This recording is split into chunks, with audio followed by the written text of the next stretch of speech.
अस्सलाम वालेकुम। कैसे हैं आप सब? उम्मीद करती हूँ कि सब खैरियत से होंगे। आज मैं आपको किचन के कामों को आसान बनाने के लिए बहुत सी टिप्स बताऊंगी। उम्मीद करती हूँ कि इन टिप्स से आपको फ़ायदा पहुँचेगा और ये यकीनन आपके काम आएंगी। इसलिए वीडियो को लाइक और शेयर ज़रूर करें।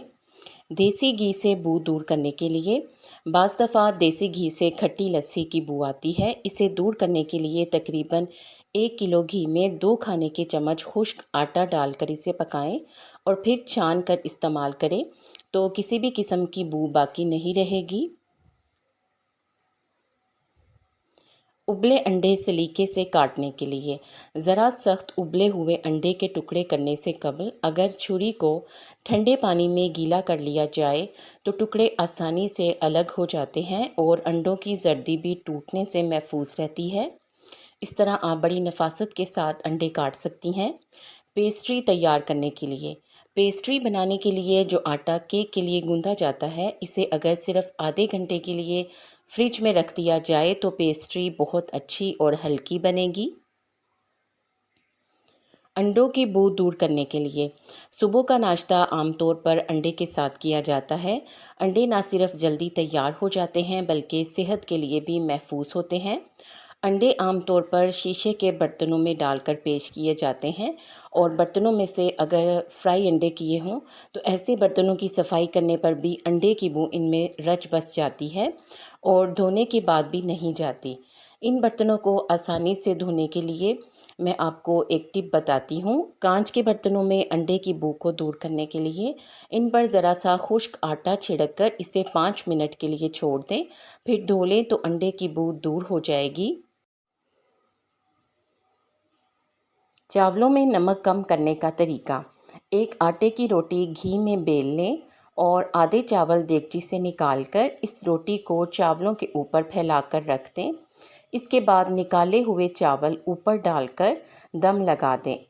जब आप खाने के लिए देगची को खोलें तो ऊपर से चावल हटाकर दरमियान से रोटी को निकाल दें जो कि सख्त हो चुकी होगी। फिर आप बाकी के चावलों को देगची में डाल दें तो इंशाल्लाह ताला तेज़ नमक में कमी आ जाएगी। बिरयानी के चावलों को चिपकने से बचाने के लिए उम्दा बिरयानी की पहचान यही है कि इसके चावल के दाने अलग अलग दिखाई दें। इस खामी से बचने के लिए चावल उबालने से पहले अगर पानी में 2 या 3 छोटे छोटे साबुत प्याज डाल दें और फिर इसके साथ साथ थोड़ा सा नींबू का रस भी निचोड़ दें तो इससे चावल कभी भी नहीं चिपकेंगे, हमेशा अलग ही रहेंगे। और जब बिरयानी की तह लगाएं तो आप इन प्याज को याद से निकाल लें। इसके अलावा चावलों को जुड़ने से बचाने के लिए इनमें थोड़ा सा घी भी शामिल करें तो चावल नहीं जुड़ेंगे, अलग अलग ही रहेंगे। अगली टिप चावलों से मुतल्लिक है। चावलों के पानी के लिए अक्सर पुलाव या बिगाड़े हुए चावल वगैरह पकाने के दौरान पानी कम या ज़्यादा डालने से चावल ख़राब हो जाते हैं। अगर आपको चावलों में पानी डालने का सही अंदाज़ा नहीं तो आप ये तरकीब इस्तेमाल करें।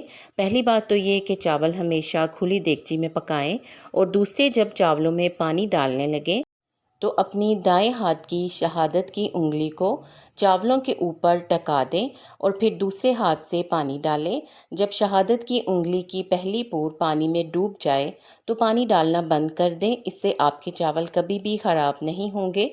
ये आजमाया हुआ टोटका है, आप भी इस टिप को आजमा सकते हैं। पनीर के इस्तेमाल के लिए घरों में पनीर का इस्तेमाल कम ज़रूर होता है मगर अपनी बेपनाह लज्जत के बायस पनीर मुख्तलिफ़ अशिया में डाला जाता है। पनीर से बनी हुई अशिया में अगर थोड़ा सा सरसों का तेल शामिल कर लिया जाए तो खाने की खुशबू और लज्जत में मज़ीद इजाफ़ा हो जाता है। अगली टिप मैं आपको बंद गोभी के मुतल्लिक बताऊंगी। कुछ लोग बंद गोभी को काटने के बाद धोते हैं।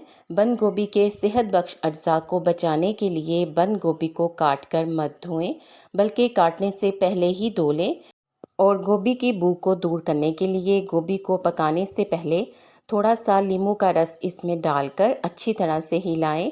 और अगर आपने गोभी से कीड़े निकालने हैं तो नमक और सिरका पानी में मिलाकर गोभी इसमें थोड़ी देर के लिए भिगो कर रख दें, तकरीबन 1 घंटे के लिए। 1 घंटे के बाद कीड़े खुद ब खुद ही पानी की ऊपरी सतह पर आ जाएंगे।